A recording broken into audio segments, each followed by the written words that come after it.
Barang bukti ya, kalau saya ini sesat ya, Nabi Muhammad bukan Rasulullah terakhir. Sesat itu sesat, oke tangkap. Kamu sholat nyembah siapa? Apa yang kau ingat? Allah cap tae. Ngaji tidak penting karena tidak diajarkan Nabi, dan itu pun bid'ah lah. Simak baik-baik ini video saya, nggak bakal nongol biarpun batang hidungnya.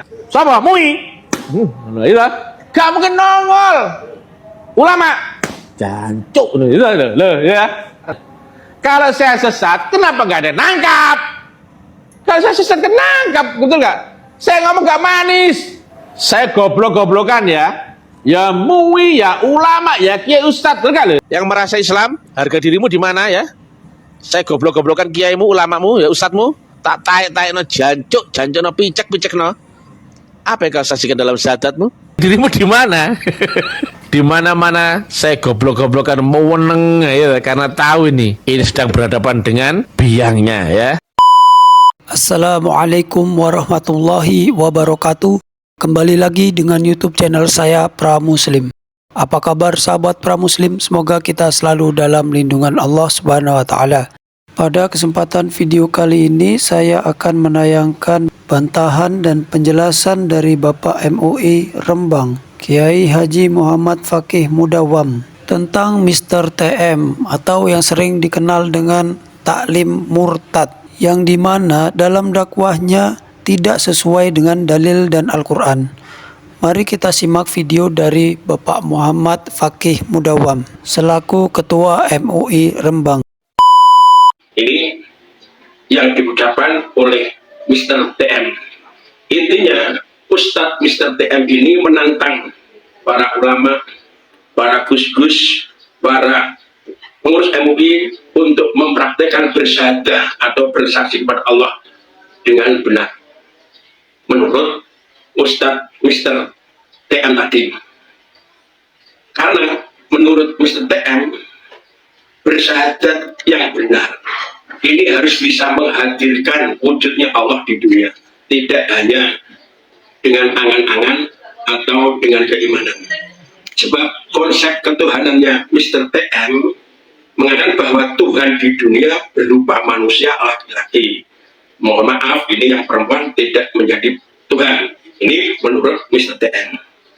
Dan sekarang siapa saja yang dianggap wujud Tuhan di dunia? Yaitu pertama Nabi Isa di masanya, artinya di masa Nabi Isa sebagai wujud Tuhan di dunia. Yang kedua Nabi Muhammad, artinya Nabi Muhammad dianggap wujud Tuhan di dunia pada masanya Nabi Muhammad. Dan juga Mr. TM berkata bahwa Nabi Muhammad bukan Nabi terakhir, artinya setelah Nabi Muhammad ada Nabi yang lain. Sekarang Mr. TM menantang untuk menguji materinya, ilmiah atau tidak, dan jawabannya harus ilmiah. Sekarang materi yang harus diuji, satu, Tuhan di dunia berupa manusia laki-laki. Materi kedua, Nabi Muhammad bukan Nabi terakhir. Materi ketiga, Nabi Isa wujud Tuhan yang ada di dunia di masanya. 4. Nabi Muhammad adalah wujud Tuhan yang ada di dunia di masanya. Ini saya, nama lengkap, tidak singkatan ini, Muhammad Fakih Mudawam, Ketua MUI Kabupaten Rembang, akan menjawab tantangan Ustadz Mr. TM untuk menguji materinya ilmiah apa tidak. Ini jawaban untuk materi Mr. TM. Pertama, konsep ketuhanan menurut Mr. TM yaitu Tuhan di dunia berupa manusia laki-laki. Jawabannya, konsep ini salah dan ngawur, tidak ilmiah dan menyesatkan tanpa didukung dengan dalil yang membenarkan. Kalau semua umat beragama pasti mempunyai kitab suci. Kalau Mr. TM tidak menggunakan dalil-dalil, hanya menggunakan akalnya saja, terbukti tidak ada dalil. Apalagi Mr. TM mengatakan orang Islam. Ini jawaban untuk materi pertama, ngawur, tanpa ada dasar dalilnya. Ini konsep jawaban ngawur. Ini didukung dengan dalil Al-Quran surat Toha ayat 14, innani anallah la ilaha illa ana fa'budni. Sesungguhnya aku ini Allah, tidak ada Tuhan selain aku. Ini penjelasan Al-Quran. Bapak Ibu di mana saja berada, konsep Tuhan wujud di dunia berupa manusia laki-laki ini persis seperti orang kafir zaman Rasulullah, zaman jahiliyah, artinya zaman kebodohan. Tapi kenapa sekarang sudah zaman teknologi kok masih ada orang mengatakan Tuhan di dunia berupa manusia laki-laki.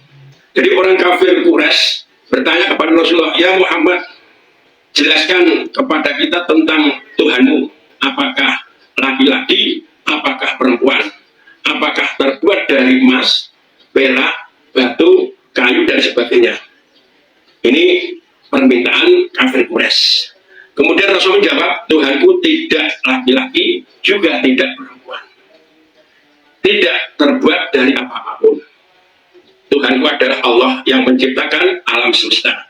Dengan firman-Nya, Qul huwallahu ahad, Allahus samad, lam yalid wa lam yulad wa lam yakul lahu kufuwan ahad. Katakanlah Muhammad, Dia Allah yang Maha Esa, satu, tempat meminta segala sesuatu. Allah tidak beranak dan tidak diperanakan, dan tidak ada sesuatu yang setara dengan Dia, artinya dengan Allah. Sekarang konsep yang kedua, Nabi Muhammad tidak nabi terakhir, artinya setelah Nabi Muhammad masih ada nabi. Jawabannya salah, ngawur, tanpa didukung dengan dalil yang membenarkan. Ini mungkin hanya menggunakan akalnya saja. Yang benar jawabannya Nabi Muhammad nabi terakhir. Nabi terakhir setelah nama tidak ada nabi lain. Dengan dari Al-Quran surat Al-Ahzab ayat 40. Maka Muhammadun aba ahadin min rijalikum walakin Rasulullah wa khataman nabiyyin wa kana Allah bi kulli syai'in aliman. Muhammad itu bukan bapak dari seseorang di antara kamu, tetapi dia adalah utusan Allah dan penutup para nabi, dan Allah Maha mengetahui segala sesuatu. Kemudian konsep selanjutnya, benarkah Nabi Isa wujudnya Allah di dunia di masanya? Jawabnya ngawur, salah, tidak ilmiah, tanpa didukung dengan dalil yang membenarkan. Jawabannya benar, Nabi Isa adalah utusan Allah dengan dalil Al-Quran surat Maryam ayat 30. Qala inni Abdullah atani al-kitab wa ja'alani nabiyyan. Artinya dia Isa berkata, sesungguhnya aku hamba Allah dan Allah memberikanku kitab, dan dia Allah menjadikan aku seorang nabi. Dan surat Al-Maidah ayat 75, mal masih ibnu Maryam illa rasul qad khalat min qabli rusul. Artinya Al-Masih putra Maryam hanyalah seorang utusan, sebelumnya pun sudah berlalu beberapa rasul. Sekarang materi yang keempat, benarkah Nabi Muhammad wujudnya Tuhan atau Allah di dunia di masanya? Ini jawabannya salah dan ngawur, tanpa didukung dengan dalil yang benarkan. Yang benar, Nabi Muhammad adalah utusan Allah dengan dalil Al-Quran surat Ali Imran ayat 144. Wa ma Muhammadun illa rasul qad khalat min qabli rusul. Dia Muhammad adalah hamba Allah atau seorang rasul, sebelumnya telah berlalu beberapa utusan. Ini materi-materi yang diuji ilmiahnya. Dan dengan materi-materi tadi, inti jawaban kesimpulan ini, bagaimana status Ustadz Mr. TM orang Islam apa bukan? Dengan uraian yang telah saya sampaikan, Ustadz Mr. TM bukan Islam lagi. Seandainya sebelumnya dia seorang Islam, apa? Orang yang keluar dari Islam atau murtad. Apalagi misal sebelumnya bukan Islam, ini bisa dihukumi seorang munafik dengan dalil surat Al-Maidah ayat 22, laqad kafaral ladzina qalu innallaha wal masih Maryam. Sungguh telah kafir orang yang berkata sesungguhnya Allah itu adalah Al-Masih putra Maryam. Alhamdulillah, penjelasan Bapak Ketua MUI ini sudah cukup jelas dan sangat ilmiah, sesuai dengan dalil dan Al-Quran.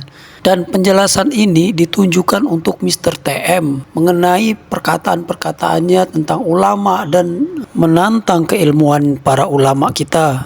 Padahal perkataan dia ini tidak sesuai dalil dan Al-Quran yang jelas. Ya, bisa dikatakan sesat. Dan kita harus berhati-hati dalam memilih majelis ilmu ataupun guru. Carilah yang membawa kita dalam ketaatan kepada Allah Subhanahu wa taala. Sampai di sini saja saya akhiri. Assalamualaikum warahmatullahi wabarakatuh.